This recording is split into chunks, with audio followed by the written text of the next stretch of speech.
Bienvenue sur le monde des petits rêveurs, là où chaque conte t'ouvre une porte vers l'imaginaire.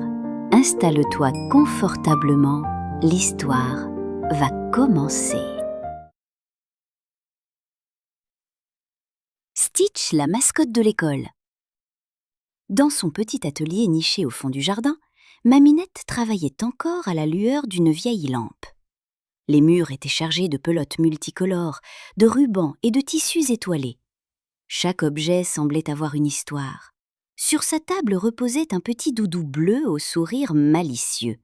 Ses grandes oreilles retombaient doucement, ses yeux brillaient comme deux perles noires, et ses petites pattes semblaient prêtes à s'ouvrir pour un câlin. Maminette le regarda longuement. Elle savait que ce doudou n'était pas comme les autres. Il avait été cousu avec un fil très particulier. Un fil d'étoiles tombé du ciel. « Mon petit Stitch, murmura-t-elle, tu es prêt maintenant.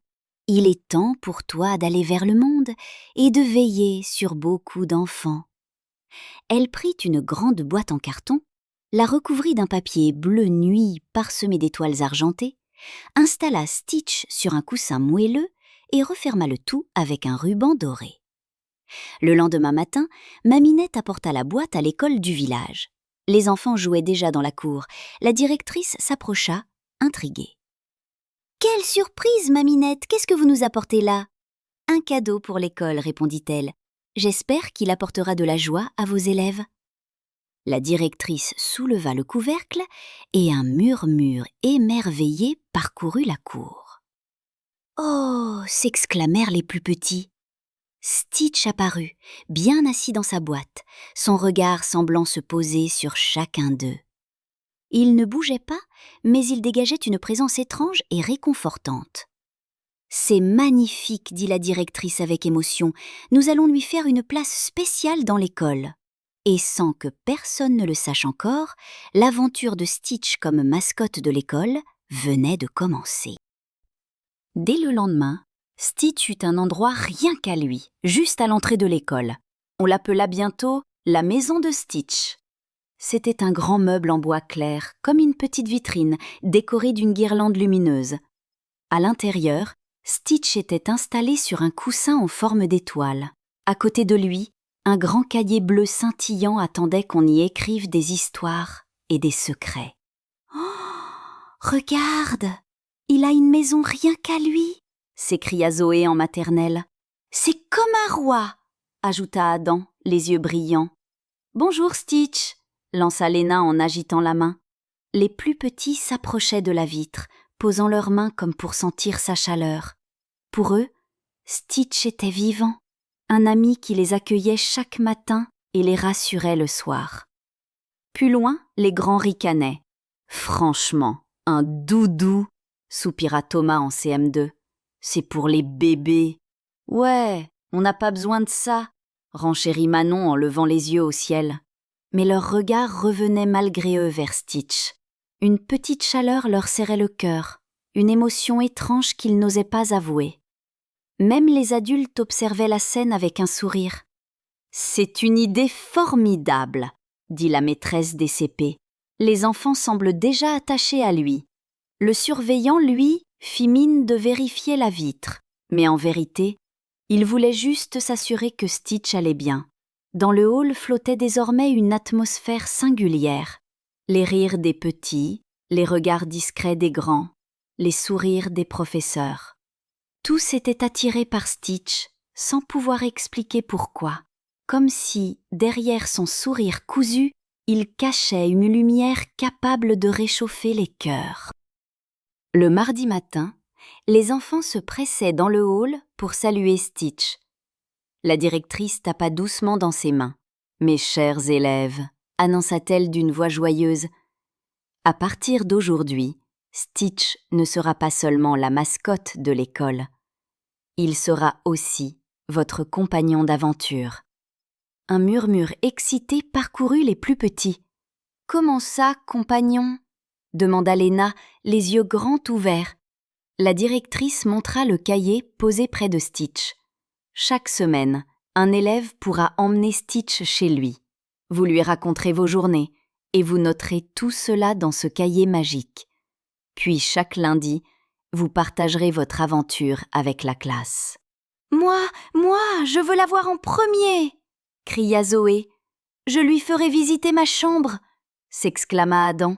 « Et moi, je lui lirai mon histoire préférée !» ajouta Léna, le visage illuminé. Les plus grands, eux, se montraient plus réservés. « Franchement, emmener un doudou, pfff !» fit Thomas en levant les yeux au ciel. « Ça fait bébé !» ricana Manon. Mais au fond, certains imaginaient déjà dessiner, écrire ou même regarder un film avec Stitch. Paul, en CE2, resta silencieux. Il ne se moquait pas. Il pensait seulement « ce serait génial de la voir une nuit ». Les adultes approuvaient avec enthousiasme. « C'est un merveilleux projet », dit la maîtresse des CE1. « Cela aidera les enfants à s'exprimer et à partager. » Ce matin-là, la directrice inscrivit tous les noms sur de petits papiers et les mit dans un chapeau. Elle plongea la main, tira un papier et annonça « Elisa, en CE1 ». Elisa leva les yeux, rougissante. « Moi ?» demanda-t-elle timidement. « Oui, toi », répondit la directrice en souriant. « Stitch passera son tout premier week-end chez toi. » Elisa serra son cartable, osa sourire et regarda Stitch derrière la vitre. Son aventure commençait. Le vendredi soir, Elisa sortit de l'école avec Stitch et son cahier dans son sac. Une boule d'excitation et de peur dans le ventre, elle sentit les regards des autres. « T'as vu, c'est elle qui l'a eu !»« Oui, Stitch est chez Elisa !» Chez elle, elle monta dans sa chambre, posa Stitch sur le lit et resta hésitante. « Bon, salut !» murmura-t-elle timidement. Stitch, immobile, la fixait de ses yeux ronds. Elisa eut pourtant l'impression qu'il lui répondait. « Je suis contente que ce soit moi, » dit-elle, « mais je n'ai pas beaucoup d'amis. Peut-être qu'avec toi, ça changera ?»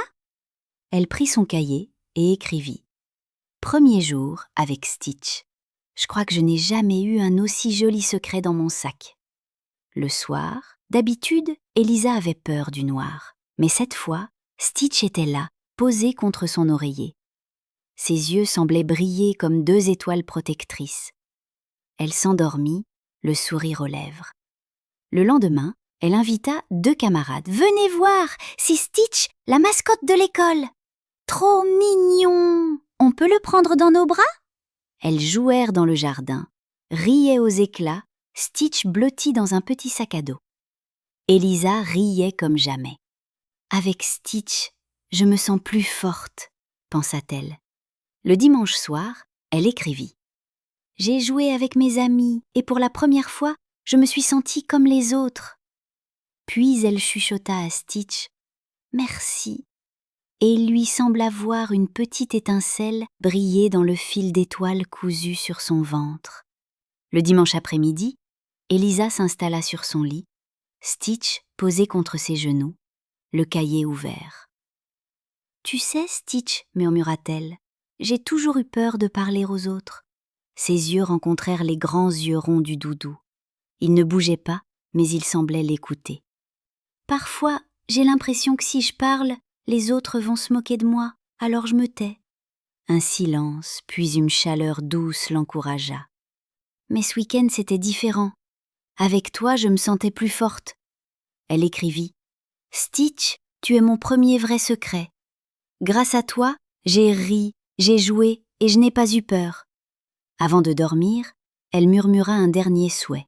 « J'aimerais avoir plus d'amis et que les grands arrêtent de se moquer. » La guirlande de sa lampe s'alluma d'elle-même. Elisa serra Stitch et souffla. « Même si tu es une peluche, tu es le meilleur ami que j'ai jamais eu. » Elle s'endormit dans ses bras. La sonnerie retentit. Tous les élèves se rassemblèrent dans la grande salle. « Aujourd'hui, dit la directrice, nous allons découvrir comment s'est passé le tout premier week-end de Stitch. Elisa ? Rougissante, le cœur battant, Elisa prit Stitch dans ses bras, l'embrassa et murmura « Merci, Stitch ». Des rires étouffés éclatèrent au fond. En bisou à une peluche, la directrice imposa le silence. Elisa inspira profondément et parla. Ce week-end, Stitch a dormi avec moi. Pour la première fois, je n'ai pas eu peur du noir. Et j'ai invité 2 camarades. Grâce à lui, j'ai eu moins peur de parler. J'ai ri, j'ai joué, et je me suis fait de nouvelles amies. La salle applaudit à tout rompre. Mais en rentrant en classe, certains se moquèrent encore. Moi, si je l'ai, je le laisse dans mon sac. Je le cacherai dans mon tiroir. Moi, au grenier !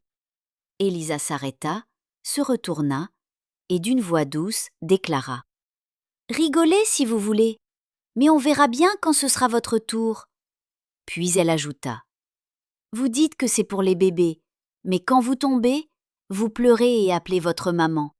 Être grand ou petit, ça ne change rien.